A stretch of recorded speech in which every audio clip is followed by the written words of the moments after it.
బండ్లమూటు police station పరిధిలోని బొల్లపల్లి మండలం మూగచింతలపాలెం గ్రామంలో పెట్రోల్ పోసి కారును తగలబెట్టిన కేసులో నిందితుడిని పోలీసులు అరెస్ట్ చేసి కోర్టులో హాజరుపరుస్తున్నట్టు బండ్లమూటు ఎస్ఐ బాలకృష్ణ మీడియాకు వెల్లడించారు. బండ్లమూటు ఎస్ఐ బాలకృష్ణ తెలిపిన వివరాల ప్రకారం గత ఏడాది సెప్టెంబర్ 20, 2024న మూగచింతలపాలెం గ్రామానికి చెందిన తెలుగు యువత నాయకుడు పోక వెంకట్రావు తన ఇంటి ముందు పార్క్ చేసిన కారు అర్ధరాత్రి సమయంలో అకస్మాత్తుగా తగలబడింది. ఈ ఘటనపై విచారణ చేపట్టిన పోలీసులు ఉద్దేశపూర్వకంగానే కారును దగ్ధం చేస్తున్నట్లు గుర్తించారు.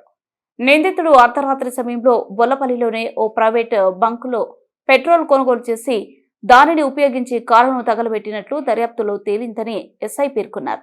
ఈ కేసులో నిందితుడిని అరెస్ట్ చేసి కోర్టు హాజరుపరుస్తున్నట్టు మీడియా సమావేశంలో బండ్లమూటు ఎస్ఐ బాలకృష్ణ తెలిపారు. అర్ధరాత్రి సమయంలో బొల్లాపల్లి పెట్రోల్ బంకులో లీటర్ బాటిల్ పెట్రోల్ కొట్టించుకొని ఆ తదుపరి ఆ కారు మీద పోసి ఆ కారును తగలబెట్టి అక్కడి నుంచి పరారవడం జరిగింది.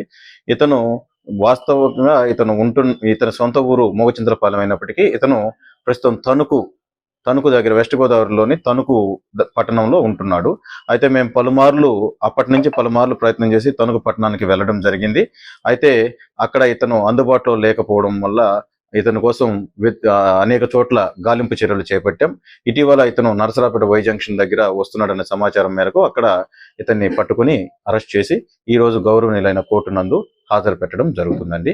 ముద్దాయి పేరు వచ్చేసరికి ఖమ్మం యోగేశ్వరరావు, తండ్రి కోటయ్య, వయసు 26 సంవత్సరాలు. ఇతని మూగచింతలపాలెం, ప్రస్తుతం తణుకులోని హౌసింగ్ బోర్డు కాలనీ నందు నివాసం ఉంటున్నాడు.